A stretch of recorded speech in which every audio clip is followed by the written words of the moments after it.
Hey everyone! So I've been having a really tough time lately with all of the changes that I'm going through. There's just a lot of struggles that women like us face, both societally and on the inside. So I'm really just trying to put my best foot forward, rain or shine, and keep going. So I just wanted to pop in here, say hi, and I hope you all have a great rest of your day. Bye everyone!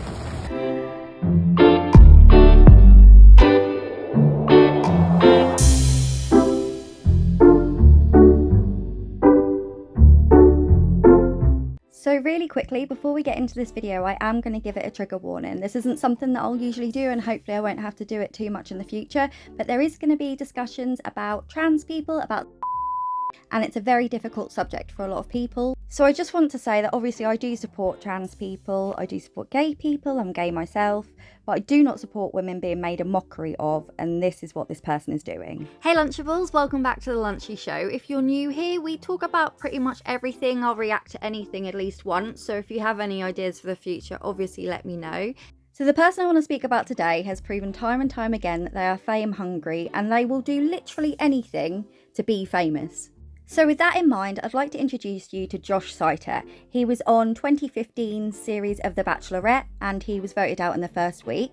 What I'm going to do though is I'll let him tell you a bit about himself. I was a contestant on The Bachelorette.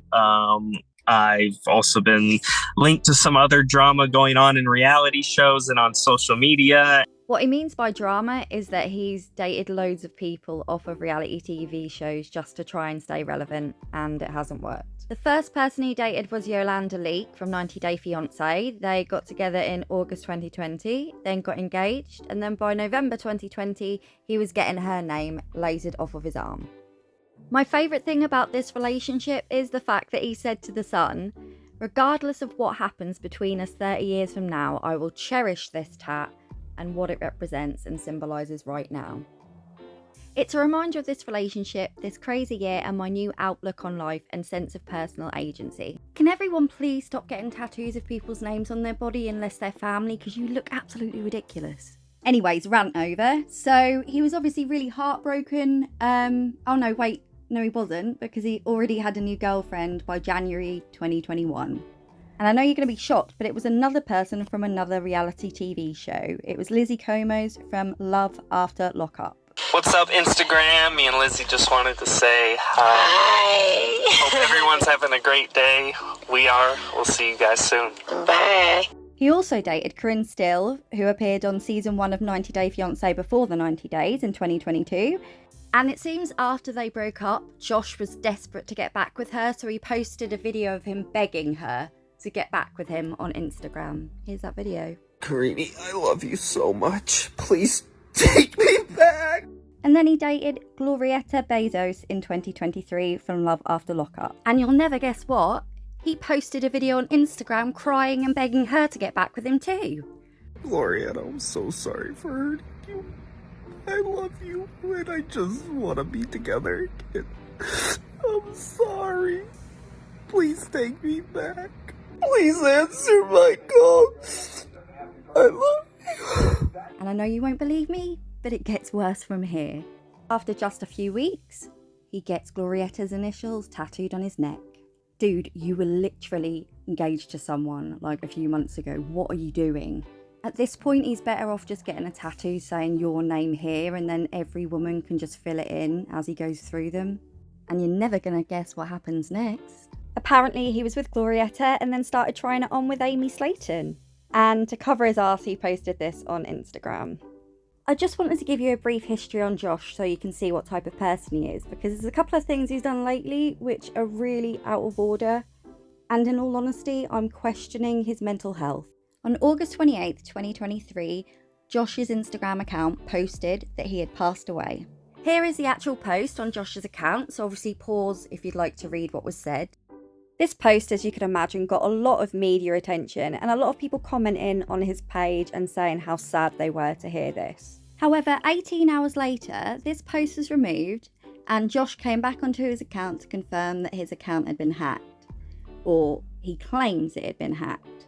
Hey guys, as you can see, I am alive and well. My account was hacked. For the last 24 hours, I've been trying desperately to get into it. Somebody was playing a cruel joke and mocking my mental illness and the struggles I've gone through with depression and attempts, and I'm sorry for all the pain they caused when they made that post. I just got back into my account. I am going to do all I can with my team to try to identify who is behind this, but again, I apologize for the confusion, and I will update you guys as more facts come in. So this on its own is believable. We've seen many cases of people being declared deceased when that's not actually the case and their accounts have been hacked. However, I just want you to watch this TMZ interview with Josh about this occurrence, because I think it's really telling and it doesn't seem completely sincere in my eyes. And when TMZ are the ones that look like they're telling the truth, you've got a real issue.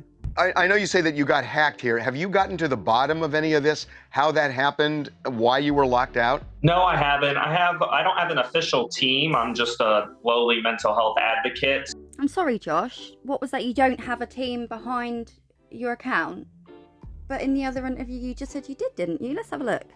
I just got back into my account. I am going to do all I can with my team to try to identify who is behind this. And before anybody asks, the blue shirt video was filmed first. So what, he had a team, and then a couple of hours later when he had an interview with TMZ, he didn't have a team? That's really weird, isn't it? It's almost like he said that so that people feel more sorry for him because he's got no one to support him, and it'll make people care, I guess. So I don't have like a official PR team or team of experts that know how to handle this kind of a thing. A bullshit? A bullshit? A bullshit. And I'm not technologically savvy, so I haven't really gotten any answers. I was locked out of my account for about 18 hours, and I wasn't able to get access. And then yesterday I was, and as soon as I was able to get in and take back control of the account. If somebody said that to me, if this happened to me, and somebody had hacked into my account and said I was dead, and then everybody starts writing the story, it's surprising that in some way that it wasn't cleared up by you or your family for 18 full hours that these stories were out there. And even though you couldn't get into the Instagram account, we had other ways to get the story out. Yeah, again, I just go back to my earlier point that I'm not a celebrity, at least in my mind. I'm not famous. I don't have a team that puts out statements or, knows how to do stuff like that. I was at home. I wasn't able to get into my account. I was working desperately and dealing with 1,000 things, people messaging me, people calling me. I would imagine that there are people who are shocked who we called you. We called. I know that we called you. Your phone sounded like it was off, that it went straight to voicemail. And we left a message. And then, but just aside from the media trying to reach you, but I'm sure that you had loved ones who were reaching out to you. What was Monday like for you? Monday was a lot of long conversations with close family members, talking to people that are friends that also help me with stuff.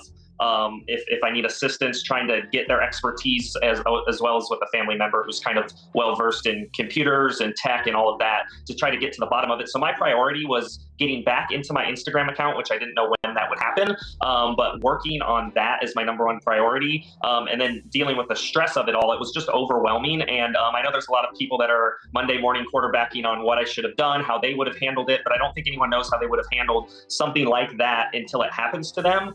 I'm really interested to know what you guys think of this, because this just sounds like utter rubbish.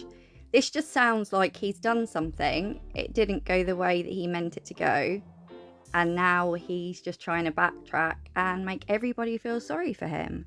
I don't understand why it would take someone so long to get this sorted. Let's be honest, 18 hours is a long time, and it gives this story a lot of leeway then for people to comment and for it to get seen by more people. So it just looks really sus. And look, I'm not trying to dog you on this. It's just the puzzling part for us. I'll kind of let you in on our process here, because I know we had left and we had called you, and you eventually called back yesterday, yeah. But we had also called some family members because we wanted to, confirm what we had seen. And they would not tell us that. And we were basically saying, look, there's a post saying he's dead. And they said, we're not going to comment on it, which was weird to us. Or just hung up. Or hung up, right. Because it would be so easy for them to say, no, we talked to him, he's alive, it was a hacked account or something like that. And this was the point for me where it was made very clear that he had done this. There's never actually been any clarification, but there's a lot of speculation that he did this. The fact that these people rung up his family And they didn't just say, no, someone hacked his account. Oh, thank goodness he's still here. He's safe. Instead, they just let it keep going so that more people would see it. So he'd get more views, so he'd get followers, whatever he was trying to get. It was working. Again, my family's fractured, so we're estranged. There's a lot of family dynamics and balkanization going on within the nuclear and extended family in my house. So I'm not sure who you tried contacting, but just because you guys called them doesn't mean that they were going to answer. So I make no apologies for it. I know I'm going to have haters and detractors that don't like how I handled it. I'm sorry, I'm not perfect. I guess I could have done something besides getting on Instagram to try to prove that I was alive, but I haven't had experience with this and I did the best I could. And I'm sorry for everyone that was hurt by this person. I'm a victim and they're victims also. And it's sad that there was tributes going up, but I'm not to blame for that. I'm a victim too. So that's what I would say. And that last sentence sums up Josh to me. He feels that he is a victim, and he will do whatever he can to get sympathy and to get attention. I'd just also like to remind you all that this guy doesn't just have an Instagram account. He had a TikTok, he had a OnlyPans, he had a Facebook account, a Twitter account. All these different accounts that he could have cleared this up straight away, but he didn't. 18 hours, he let that sit there. Just think about that. So now that you're up to date on Josh's history, I want to bring you to present day. Before the 20th of May, this would be the sort of content that Josh would post. He'd just post pictures of himself, asking questions that are obviously going to create conversation because he needs engagement, because he wants to make money. And, fair enough, if people respond, they respond. So this was his content until May 20th, 2024. His post reads, "Dear warriors, I have struggled with my gender identity and resulting feelings of guilt and shame for as long as I can remember. I spent the last 3 decades taking great pains to keep this side of me private. I felt I had no choice, given my upbringing in a strictly religious conservative family. As I've gotten older, I have tried my hardest to project the expected image of a strong, masculine son and brother. However, I no longer want to hide who I am, and I no longer want to deal with the mental turmoil that comes with suppressing such an important part of me. So, I ask for your thoughts and prayers and patience as I transition. I know it will take time for everyone, including myself, to adjust. I simply ask that you accept me now, just as you did before. I love you all." Now, as I stated at the start, I have no problem with trans people, and this was a perfectly nice message to post. He was just explaining what he was going through, how he was feeling, and he just hopes that everybody could support that. Not a problem. That was until he started posting content like this. I just had one of the worst experiences of my life. I decided to go out today for the first time as a woman without makeup. I didn't feel like putting any of it on, having to deal with it. And people were so nasty and mean to me. They were making snide little comments. They were snickering behind my back.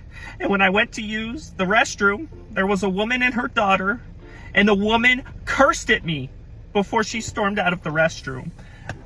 It was the worst experience of my life. And I don't want anyone else to have to go through that. From this video alone, you can already tell what's happening and that this is completely for attention. It's so disgusting because there are a lot of people that get hatred daily because of how they look and because of transitioning. This person is monetizing this and effectively taking the mick out of them.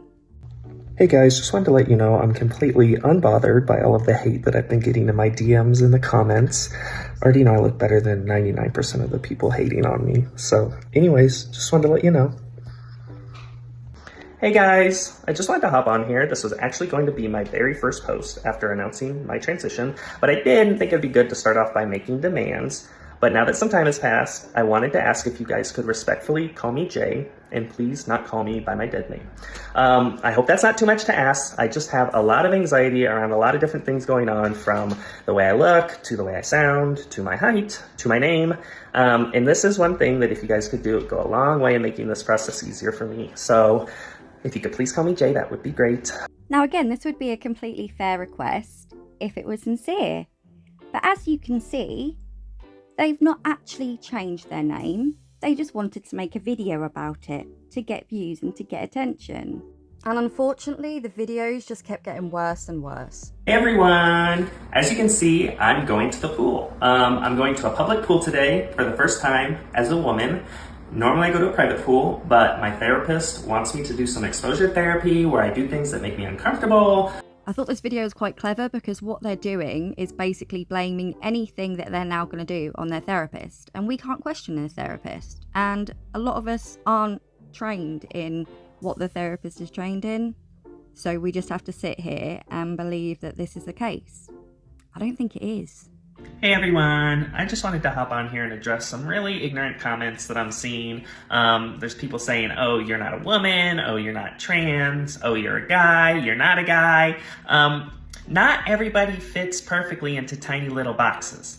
Or into tiny little clothes from Baby Gap. I know society loves to oversimplify things, loves putting people in boxes with labels. We don't all fit. Some of us are on different parts of the spectrum, and that's okay. So I keep getting the same message over and over. Why aren't you getting top surgery if you're getting bottom surgery? So for me, that's a personal decision. I already have a large top. I have no desire to make it any bigger. It's already big enough. And for me, enhancing my top is just not something I want to do. I respect anyone who wants to do whatever they want to do with their bodies. But for me, I like it exactly how it is. Now you see, if I was pretending to be transgender, then I would also not get top surgery because it's very noticeable and it's not something that is easily faked. However, I could say that I was getting bottom surgery because again, it's not something that anyone is ever going to be able to see to confirm or deny. You know, just an idea.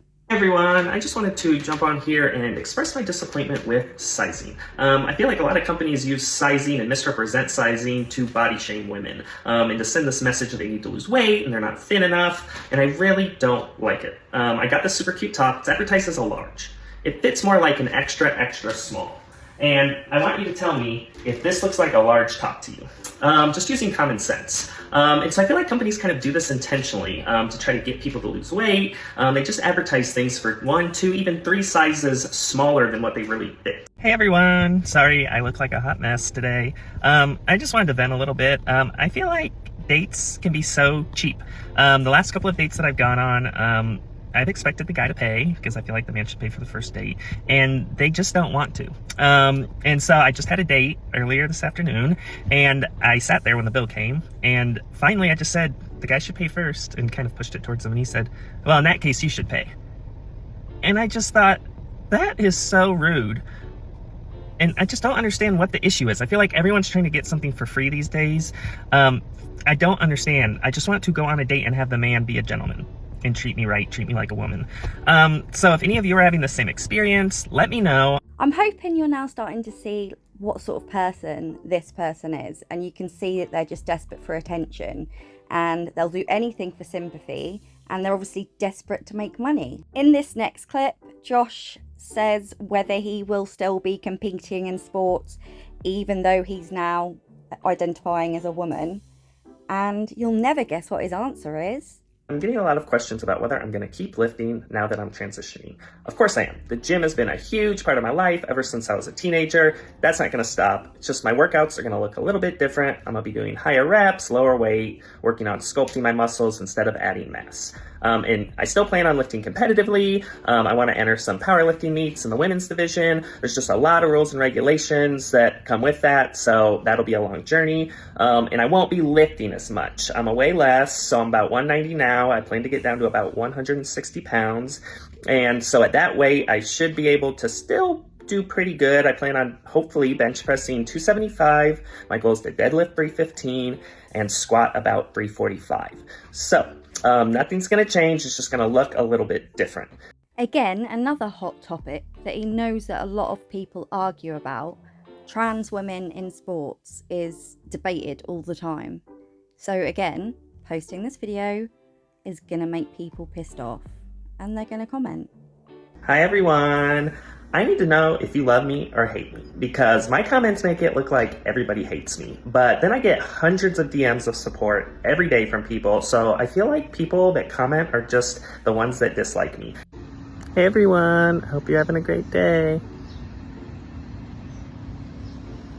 Everyone, so not sure if you knew, but normally I wear contacts, but I ran out, so today I'm in glasses.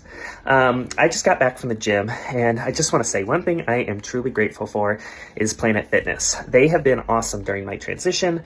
Ever since I talked to management and let them know I was transitioning, they let me use the locker room that I identify with. So they have been fantastic. Little things like that just go a long ways in validating me and affirming me and letting me know that that's a safe space for me to exist in. And at the end of the day, that's all that matters, isn't it? Is how you feel, not how all the other people feel in that situation. As long as you're happy, doesn't matter if you're making everybody else feel uncomfortable and uneasy. As long as you're happy. Hey everyone, so I just have to vent for a second. I'm taking a little road trip down south, and I just stopped at a McDonald's in the drive-thru. So I ordered the food, got a couple double cheeseburgers. I always get a Coke Zero. And when I pulled up to pay, the guy goes, "How are you doing today, sir?" I said, "Excuse me?" He said, "How are you today?" I said, "Did you just call me a sir?" And he said, "Yes, sir." There is nothing about me that presents male anymore. I understand I have some facial hair and some chest hair. Other than that, I present as a female. Hey Josh, what does presenting as a female mean? What characteristics do you feel that you have of a female? Because as we all know, what you wear, whether you wear makeup, how you do your hair, has nothing to do with being a female these days. So I would love to know what characteristics you class as female. So I really took offense to that. I took umbrage at that. And I said, "I am a man, first of all." And he apologized. And I got a free cookie. So that was good. I would really love to hear from trans people in the comments, because as much as I feel that I have something to say about this, being a trans person and watching this person do this is vile and disgusting. And the fact that they've got a platform where they're able to say stuff like this, which is going to eventually cause other trans people issues, because a lot of people will think this is how they all act, which is obviously not the case. It's really dangerous, and I hate the idea that someone's going to be in a situation one day because of this absolute idiot. So yeah, please comment. I want to know. Today is day 4 of HRT, and I gotta be honest, this is just really hard. It's a lot more difficult than I thought it was gonna be. It's a lot more mentally taxing, and I have just been a mess. So if you could keep me in your thoughts, I would greatly appreciate it. Hey everyone! So I just want to talk for a second about buzzwords. I'm seeing a lot of comments like, "Oh, you're not a woman, you don't have the right bone structure, oh, chromosomes, XX, XY. All of these words are just forms of gaslighting. So it's day 6 of being a girl, and I am loving it. Everyone's so nice to me. Everyone's been so nice to me in public. Not online, everyone's really mean. But in public, I feel like customer service is so much better now that I'm a woman. When I was a man, I feel like nobody really tried to be helpful. Everyone just assumed I could take care of myself. But now that I'm a girl, everyone's so helpful, so nice everywhere I go. So that's one of the things that I'm like super grateful for. But anyways, just wanted to hop on and say day 6 of being a girl. Bye. At this point, he's just giving Poundland Dylan Mulvaney. I genuinely will not be surprised if they make a video asking how to insert a tampon, because that's how ridiculous this is. Hey everyone, okay, I just have to jump on here because my DMs are full of guys trying to talk to me and take me out, and although it's flattering, it's too much. I'm getting so much hate on my page that you would be shocked to see all of the messages from potential suitors and guys saying they want to wife me up. It's wild. So anyways, I am a single lady, yes, but it doesn't mean that I want to date somebody online. Hey everyone! So I just had to jump on here because I had a bad experience today. I feel like a lot of people are trying to be someone that they're not. And I just want to say, the best thing you can be is yourself. There's nothing more beautiful or attractive than just being you. You don't have to pretend to be somebody else. You don't have to do things to impress other people. Just be you. And that authenticity and genuineness will shine through. And on that note, I think we should just call it a day. As always, I would love to know what you think in the comments. This video took a fair while to kind of put together, and I kept second guessing myself as to whether I want to post this, because I don't want people to feel like I'm hating on them, because that's never going to be the case, no matter who you are. But I also want to do my very best to get away from some girl world content, because I feel it's really unhealthy at this point. This doesn't mean that I won't be making any FoodieBeauty videos, it just means I needed a break from her because everything that she posts irritates me. Plus I thought Girl World definitely needs a new lolcow. Please write in the comments who you'd like to see next, and until then, I will see you all soon. Bye!